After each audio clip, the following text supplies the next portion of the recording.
आज की कहानी है बीरबल और उनका जादू। जब जहांपना समय समय पर बीरबल को अनेक उपहार देने लगे तो इसे देखकर उनके दरबारियों के सीने पर सांप लौटने लगा। वे मिलकर साजिश रचने लगे कि बीरबल को दरबार से कैसे बाहर निकाला जाए। उन्होंने बीरबल के खिलाफ एक योजना तैयार कर ली। एक दिन एक दरबारी अकबर से भेंट करने गया। महाराज, मैं आपको परेशान करने के लिए क्षमा चाहूंगा।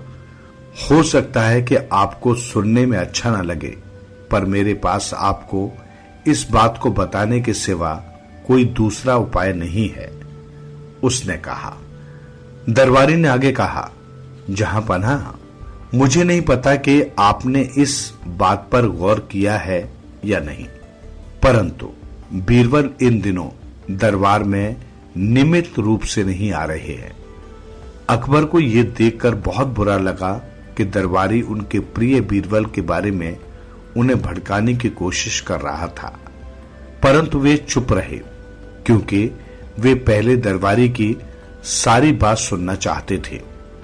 उन्होंने कहा, तो तुम क्या कहना चाहते हो?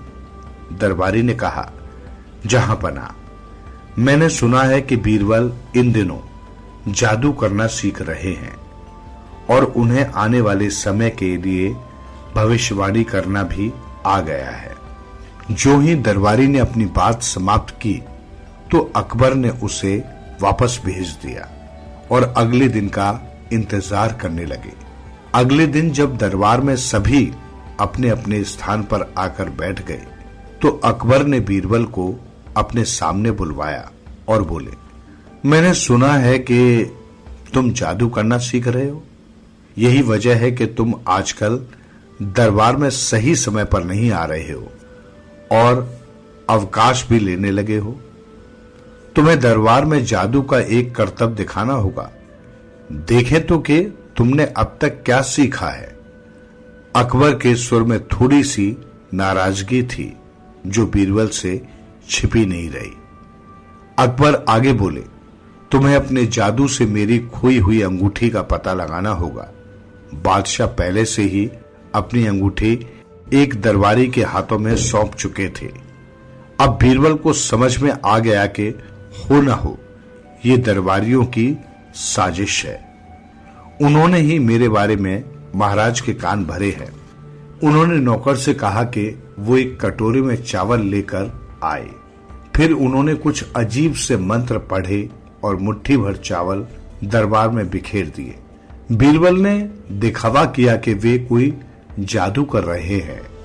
उन्होंने कहा, जहांपना, मैंने अपना जादू दिखा दिया है। अब आपकी अंगूठी जहां भी होगी हवा में तैरते हुए आप तक आ जाएगी। ये सुनने के बाद तो वो दरबारी घबरा गया जिसके हाथ में अंगूठी थी।